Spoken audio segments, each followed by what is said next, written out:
No domingo, Rádio Santa Isabel.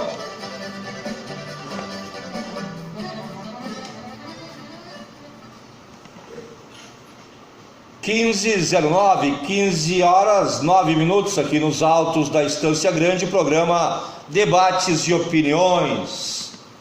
Produção e apresentação de Itamar Santos. Você nos ouve no www.radiosantaisabel.com.br.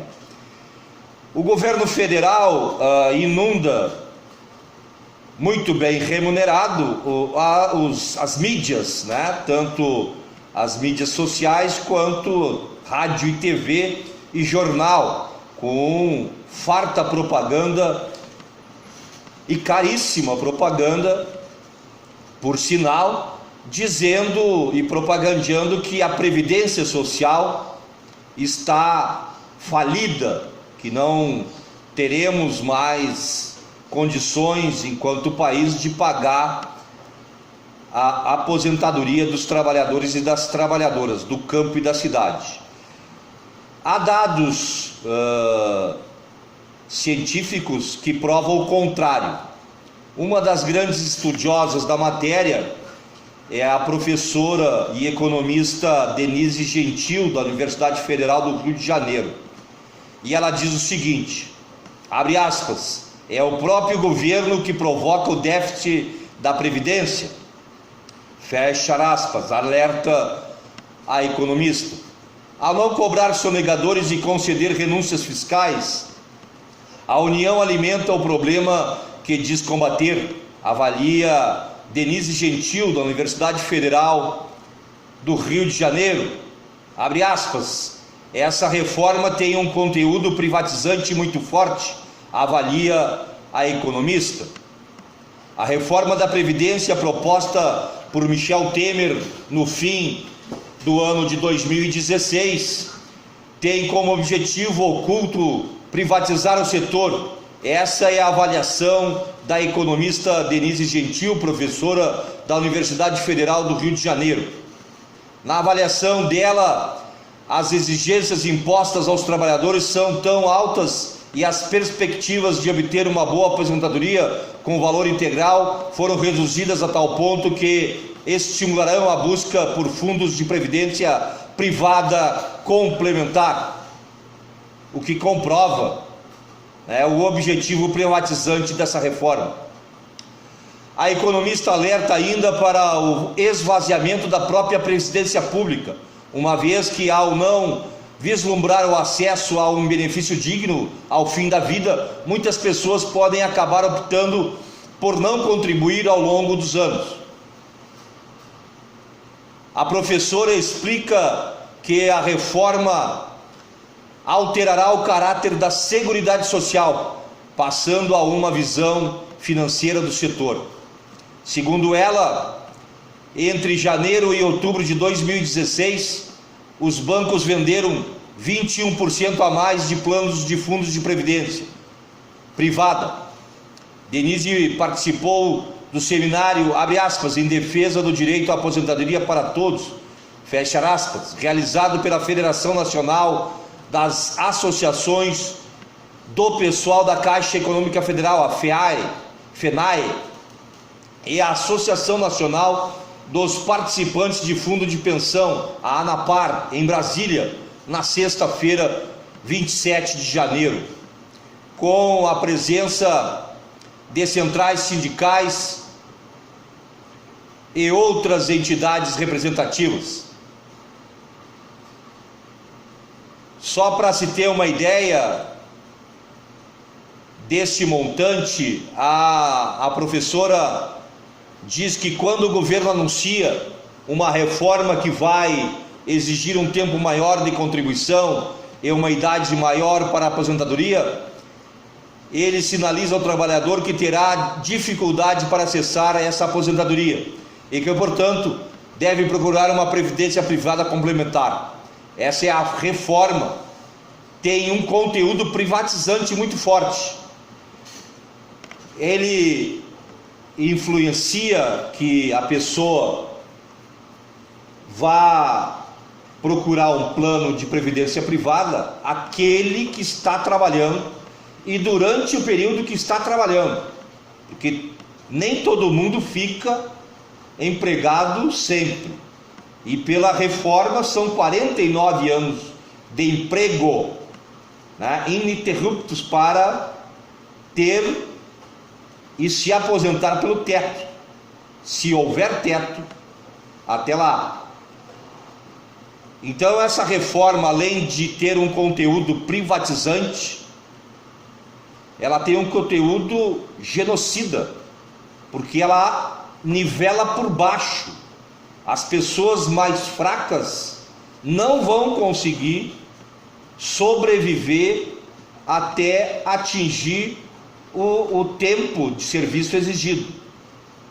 E aí ela nivela também por baixo, porque impõe a todo trabalhador do campo ou da cidade, da indústria ou dos serviços, a ter o mesmo tempo de serviço, com um local de trabalho totalmente diferenciado entre um trabalhador e outro. Por exemplo, um trabalhador que trabalha numa mina tem muito mais condicionantes para afetar a sua saúde, tem muito menos tempo de vida do que um trabalhador que trabalha no escritório, por exemplo. Então,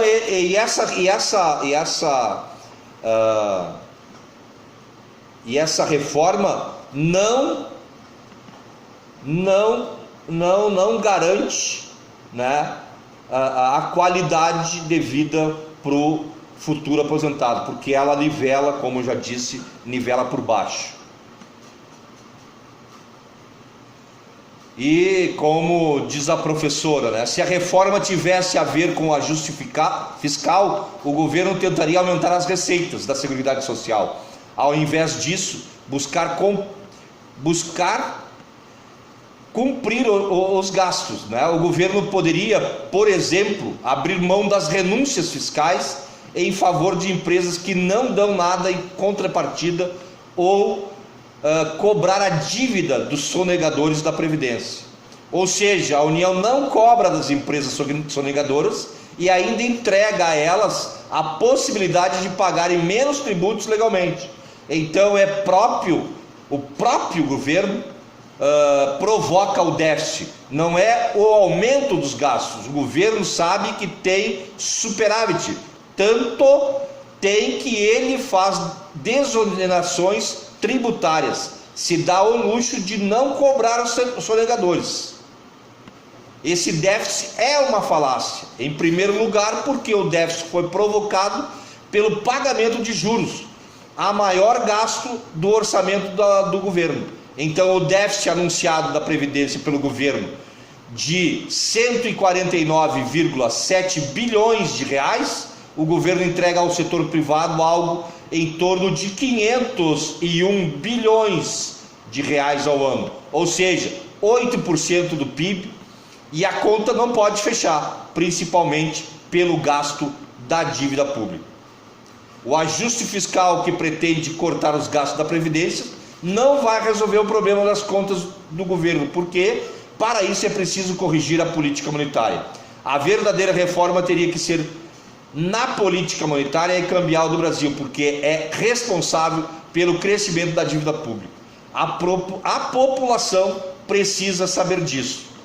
O Congresso é conservador e favorável à reforma, mas ele também é sensível aos apelos da população.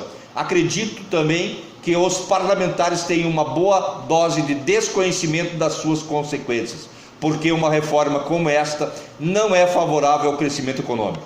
Isso impacta, melhor dizendo, muito a sociedade, inclusive os empresários, porque ela vai reduzir drasticamente o consumo das famílias, e isso tem impacto no crescimento do PIB. Se os congressistas tiverem o devido esclarecimento das consequências dessa reforma, do quanto eles perderão de voto, os idosos são eleitores, os trabalhadores também, Será que o Congresso vai querer se indispor com a grande massa de eleitores? Precisa ter uma conta muito bem feita sobre o benefício e o custo de ser favorável a uma reforma da Previdência. A gente assim espera, né, professora, que os congressistas, deputados e senadores tenham essa visão, né, humanitária da reforma. Mas os valores, né, são impactantes, né? O governo diz que são 150 bi de déficit, agora já aumentaram para 180, e só em isenção eles dão 501 bi, fora o sonegador, fora os sonegadores, e eu não estou contando a questão da corrupção, e eu não estou contando a tal da DRU, que a cada ano o governo tira 30% da DRU, da desregulamentação da União, orçamentária da União, e gasta do jeito que quer. E esse governo, a gente sabe que ele paga juro, ele dá dinheiro aos banqueiros, aos grandes empresários, aos grandes industriais, e deixa o povo, né, a ver navio, e principalmente os idosos.